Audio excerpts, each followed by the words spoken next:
Next part. हया हया जैसे ही वो घर दाखिल हुई, लॉन्च में बैठे सुलेमान साहब तेजी से इसकी तरफ बढ़े। इनके चेहरे पर गैज़ो गजब छाया था। वो दौड़कर पीछे हटी, तभी पीछे कहीं फोन की घंटी बजी। ये वीडियो तुम्हारी है? तुम मुजरे करती हो?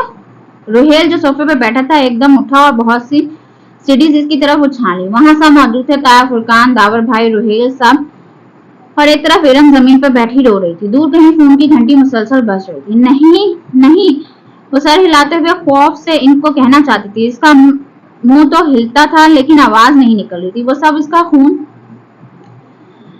लेने पे तुले हुए थे। डॉक्टर सुलेमान साहब आगे बढ़े और एक जोरदार थप्पड़ इसके चेहरे पे दे मारा। बेहया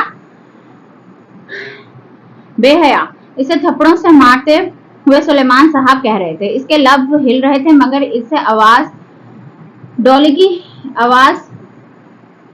डॉली की निकल रही थी। वो सुलेमान साहब नहीं, डॉली बोल रही थी। डॉली डॉली पिंकी। बेहया, पिंकी की उंगलियां, फोन की घंटी। वो एक झटके से उठ बैठी। कमरे में अंधेरा था। इसने हाथ बढ़ाकर टेबल लैंप ऑन किया। जर सी रोशनी हर सूब फैल गई। इसने बेख्तियार हाथों से अपना चेहरा छुआ। वो ठीक थी, सब ठीक था, किसी को कुछ इल्म नहीं हुआ था। वो सब एक भयानक ख्वाब था।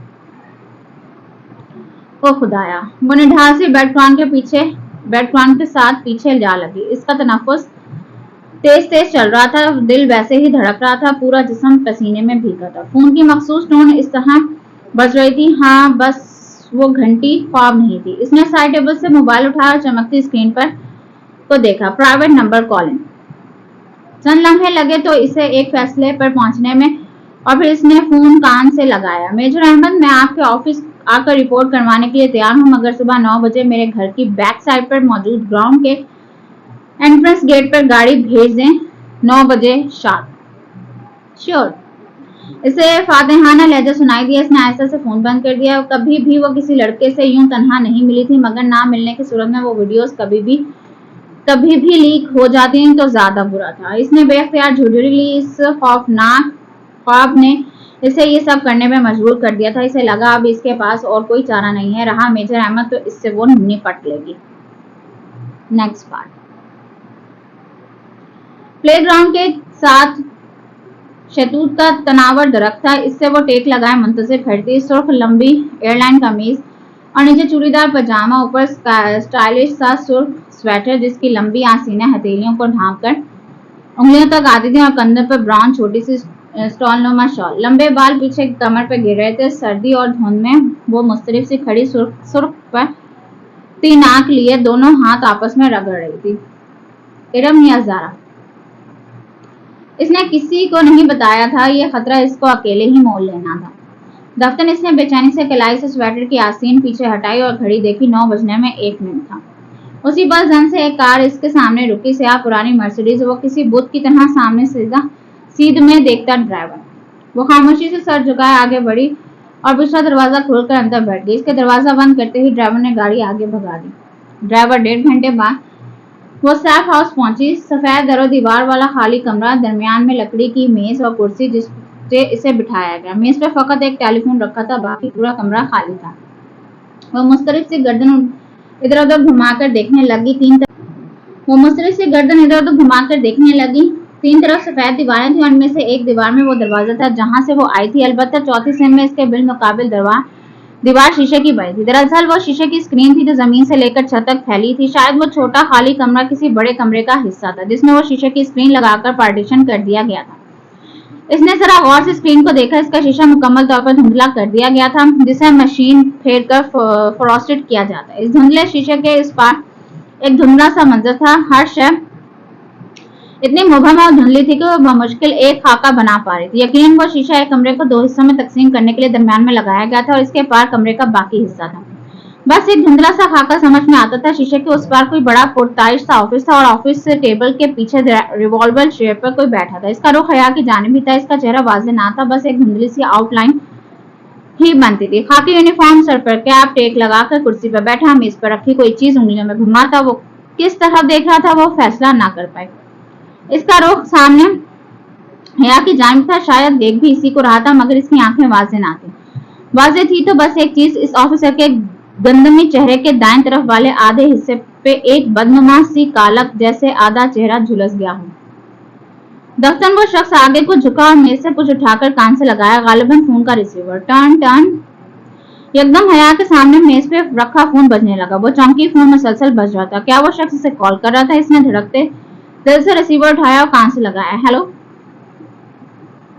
अस्सलाम वालेकुम miss Haya Suleman, this is major Ahmed. वही भारी नरम गरम सा खूबसूरत सा लहजा। वालेकुम अस्सलाम। वो फोन हाथ में पकड़कर कान पर रखे टिक टक सामने स्क्रीन को देख रही थी, जिसके पार अध झुलसे चेहरे वाला ऑफिसर सामने बैठा हुआ था। क्या वही मेजर अहमद था? मैं उम्मीद करता हूँ कि हमने आपको ज्यादा तकलीफ नहीं दी। जी। उसको घुटन महसूस होने लगी थी। मेरे सामने लैपटॉप पे तमाम सिस्टम खुला हुआ है। मुझे एक क्लिक करना और आपकी वीडियो सफा हंसी से यूं मिट जाएगी जैसे कभी बनाई ही नहीं गई थी। दीवार के उस पार धुंधले मंजर में बैठे इस ऑफिसर के सामने भी एक लैपटॉप खुला पड़ा था, जो वो मेजर अहमद था, मगर सामने क्यों नहीं आता था? और शहर के एक एक बंदे से मैं ये वीडियो निकलवा चुका हूँ। बोलिए हया, मैं क्लिक कर दूं? और वो रिपोर्ट? समझे, वो दर्ज हो गई। इसे लगा वो मुस्कुराया था। मगर आपने कहा था कि मुझे रिपोर्ट के लिए। गलत कहा था, एक्सक्यूज बनाया था। बाज़ औक़ात बहाने बनाने पड़ते हैं तब जब मजीद सब्र नहीं होता, समझी? फोन का जकड़ा इसके हाथ पसीने में भीग चुका था। ये शख्स इतनी अजीब बातें क्यों कर रहा था? आप क्लिक कर दें, बमुश्किल वो कह पाए। वो शख्स झुका, शायद बटन दबाने के लिए, और फिर वापस पीछे को मुड़ा कर दिया। Oh thank you major Ahmed. इसका गला रंगने लगा था। एक बात पूछूं? जी। क्या ये वीडियो जाली थी? नहीं थी तो असली। तो आप इतनी डर क्यों नहीं थी? जाहिर है ये हमारी फैमिली वीडियो थी और शादियों पे डांसेस की वीडियो हम नहीं बनवाते। क्यों? वो पैदा पे सवाल कर रहा था। क्या मतलब क्यों? शादी की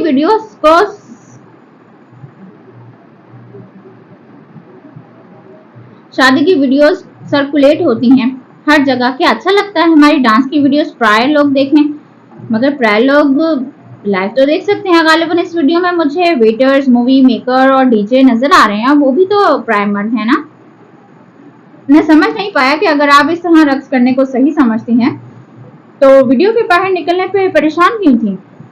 चाहे मूवी मेकर हो, वेटर, डीजे देखें या इंटरनेट में मौजूद मर्द, बात तो एक ही है। अगर आप इसको गलत समझती हैं तो आपने ये किया ही क्यों? मैं आपके सामने जवाब दे नहीं। वो दुरुस्ती से बोली तो चंद लम्हों की खामोशी छा गई। ठीक कहा आपने। खैर, इसने एक गहरी सांस ली। एक बात पूछूं? पूछिए।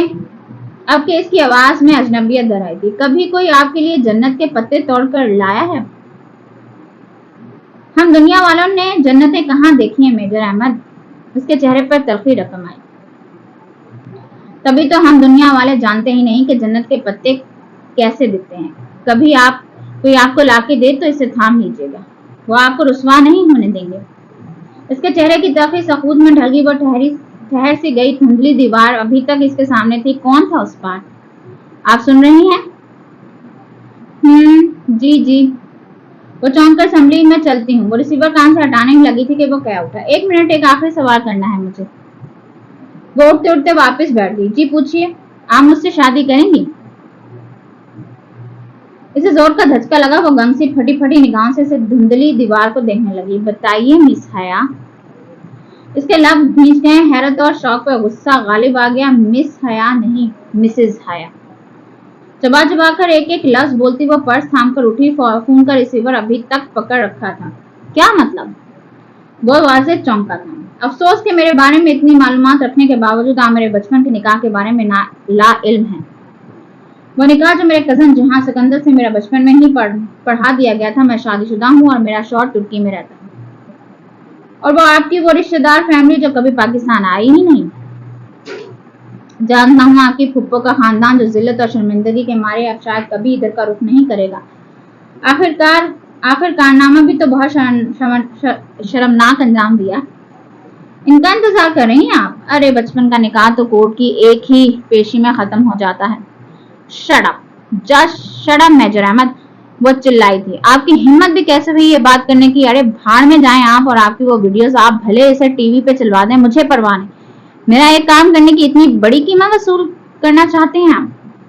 रहा जहां सिकंदर, तो वो मेरा शौहर है और मुझे इससे बहुत मोहब्बत है। इसके अलावा मेरी जिंदगी में कोई नहीं आ सकता, आप भी नहीं। इसी बार वापस पटकने से कबल इसने दूसरी जानिब से उसका सोगवार भरा कहकहा सुना। पैर पटक कर वो दरवाजे की जानिब बढ़ी। उसी पल दरवाजा खोलकर एक सिपाही अंदर दाखिल हुआ जो इसे अंदर बिठाकर गया था। गोया इसे फौरन इशारा कर दिया गया था। मुलाकात खत्म हो चुकी थी और हया के लिए वो बेहद तल्ख साबित हुई थी। गाड़ी आपका इंतजार कर रही है मैम, आइए। वो रास्ता छोड़कर एक तरफ हो गया। हया ने गर्दन मोड़कर देखा। धुंध के उस पार वो आधे से चेहरे वाला शख्स मेज पे झुका कुछ कर रहा था, शायद कुछ लिख रहा था। इसे लगा इसने इसकी मेज पे किसी सुर्ख शय की झलक देखी है, शायद सुर्ख गुलाबों के गुलदस्ते की, या शायद इसका वहम था। जिस लम्हे वो इस पुरानी मर्सिडीज की पिछली मेज पे बैठी तो खुले दरवाजे उसी सिपाही ने झुककर एक सुर्ख गुलाबों का बुके इसे थमाया। गो के इसके साथ कोई खत ना था ना वो, और वो फूल इस सफेद गुलाबों से कतन मुख्तलिफ थे। फिर भी इसे यकीन हो गया कि वो गुमनाम खतूत भेजने वाला मेजर अहमद ही था और वो इसे बहुत पहले से जानता था। ये जाकर अपने मेजर अहमद के मुंह पे मार दो। इसने बुके वापस सिपाही के बाजू में फेंका और दरवाजा खटाक से बंद कर दिया। मर्सिडीज जन से आगे बढ़ गई। Next part. हया शाम में इरम भागती हुई खुशी से इसके अंग फूट रही थी। वो वीडियो इस वेबसाइट से रिमूव हो गई है। इसने फटे जज्बात से तकरीबन बैकग्राउंड से टेक लगाए बैठी हया को झंझोड़ ही दिया। मगर कैसे हुआ ये सब? इस वेबसाइट वाले को खौफे खुदा आ गया होगा, मुझे क्या पता। वो लापरवाही से अनजान बन गई। शायद, मगर अच्छा ही हुआ। ओह हाँ, तुम्हारी तुर्की की कब फ्लाइट है? पता नहीं, पहले पासपोर्ट तो मिले फिर ही वीजा मिलेगा। इसको इरम की मौजूदगी से कोफ्त होने लगी थी, कुछ इसके तासुरात भी। जाहिर था इरम जल्द ही उठकर चली गई। वो फिर से अपनी सोचों में उलझ गई। मेजर अहमद, इसका आधा झुलसा चेहरा सामने ना आता, पर्दे के पीछे से बात करना और इसकी अजीब फलसफियाना बातें, जन्नत वगैरह का तस्करा, बास पर्स करना और फिर शादी का सवाल। ओह खुदाया, कैसा अजीब आदमी था वो। और इसकी एक एक बात जिसके बारे में वो इस वक्त शदीद आलम तैश में होने के बाइस सवाल नहीं कर सकी थी। आपकी फुप्पो का खानदान जो जिल्लत और शर्मिंदगी के मारे अब शायद कभी इधर का रुख नहीं करेगा। आखिर कारनामा भी तो बहुत शर्मनाक सरंजाम दिया है। क्यों कही थी इसने ये बात? कैसी जिल्लत और शर्मिंदगी? क्या शर्मनाक कारनामा अंजाम दिया है? फुप्पो का खानदान वाकईतन पलट कर नहीं आया था, तो क्या इसकी वजह इनकी अपने मुल्क और खानदान से बेजारी नहीं थी जैसा कि वो कयास करती थी, बल्कि कोई और थी, कोई जिल्लत आमेज काम जो उन्होंने सरंजाम दिया था। और उन्होंने किसने? फुप्पो, इनके शौहर, या जहां सिकंदर ने? क्या भुत्ती थी भला, मगर मेजर अहमद से वो इस्तफसार नहीं कर सकती थी।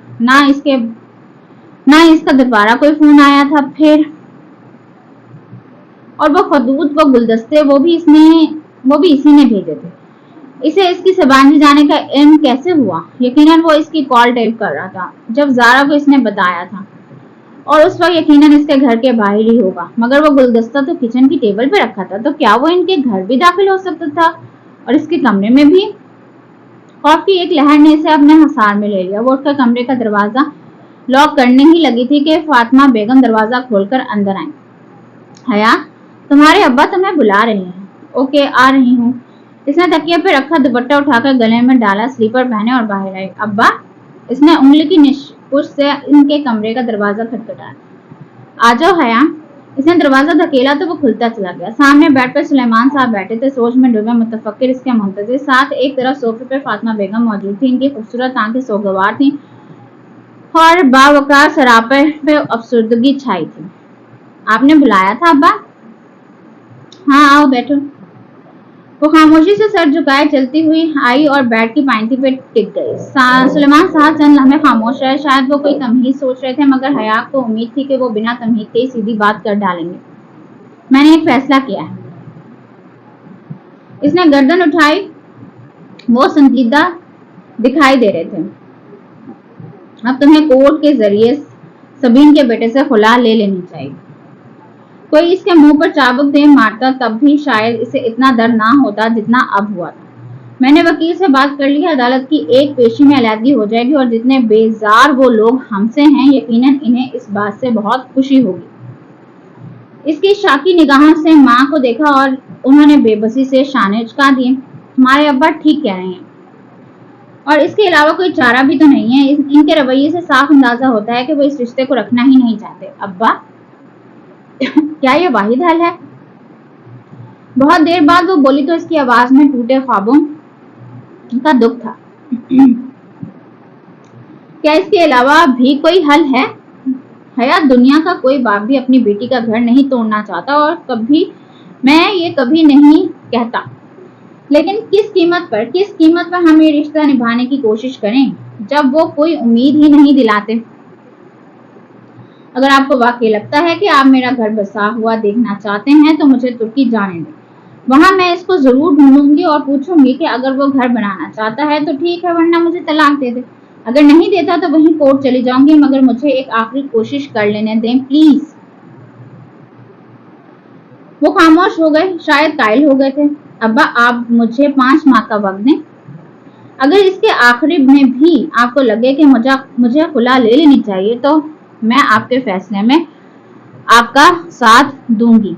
वो उठी और फिर बिना कुछ कहे कमरे से निकल गई। Next part. वो खपती लड़की इसे क्लास के बाहर ही मिल गई थी। वो फाइलें संभालती बाहर जा रही थी जब इसने हया को रोक लिया। सुने मिस सुलेमान, वो जैसे मजबूरन इसे मुखातिब कर रही थी। हया ने कोफ से पलटकर देखा, वहां खतीजा राना खड़ी थी। आंखों में बड़ा सा चश्मा लगाया, बालों की ऊंची पौनी बांधे, सीने से फाइल लगाए। डीजे, जिसे डीजे से इसके फ्रेंड्स कहा करते थे और वो इसकी फ्रेंड ना बनना चाहती थी। जी खतीजा, बादल ना खौफ से इसने जरा मुरव्वत से जवाब दिया। आपने वीजा के लिए अप्लाई कर दिया? दरअसल मैम फरखंदा ने कहा है कि वो हम दोनों को जल्द अज जल्द वीजा के लिए अप्लाई करना चाहिए, क्योंकि फरवरी के पहले हफ्ते में हमने सबांजी को ज्वाइन करना है और आज 13 तारीख है। हमारे पास बस 15 दिन है और तुर्की का वीजा 15 दिन में कभी नहीं लगा करता। वो परेशानी से तेज तेज बोलते जा रही थी। इसकी बात कुछ ऐसी थी कि हया को संजीदा होना पड़ा, वरना अभी तक वो अब्बा की कही गई बातें सोच रही थी। तो तब हमें क्या करना चाहिए? कल लाजमन टर्किश एम्बेसी जाकर वीजे के लिए अप्लाई करना है। आपको पता है टर्किश एम्बेसी का अजीब सा रूल है कि हर रोज सबसे पहले आने वाले 15 उम्मीदवारों का ही इंटरव्यू होता है। एम्बेसी सुबह 7 बजे ही खुल जाती है और वहां लोगों की लाइनें लगी होती हैं। अगर हम 1 मिनट भी लेट हो गए तो वो हमें अगले दिन पे डाल देंगे। आप सुन रही हैं ना? जी।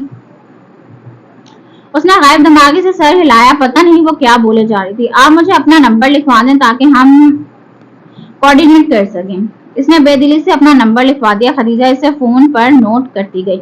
ठीक है, कल सुबह 6:30 तक आप डिप्लोमेटिक एनक्लेव तक पहुंच जाइएगा, मैं वहीं होंगी। इसने अच्छा कहकर जान छुड़ाने वाले अंदाज में सर हिलाया। ओ प्लीज देर मत कीजिएगा, ये ना हो कि आपकी वजह से मेरा भी वीजा रह जाए मिस सुलेमान। वो नाक चढ़ाकर ये जिता गई कि आखिर को वो खतीजा राना है। क्या कंपनी मिली है मुझे? उफ। वो पैर पटक कर आगे बढ़ गई। अब्बा की बातों ने इसे इतना डिस्टर्ब किया था कि उस वक्त वीजा वो आखिरी चीज था जिसके बारे में वो सोच सकती थी। Next part.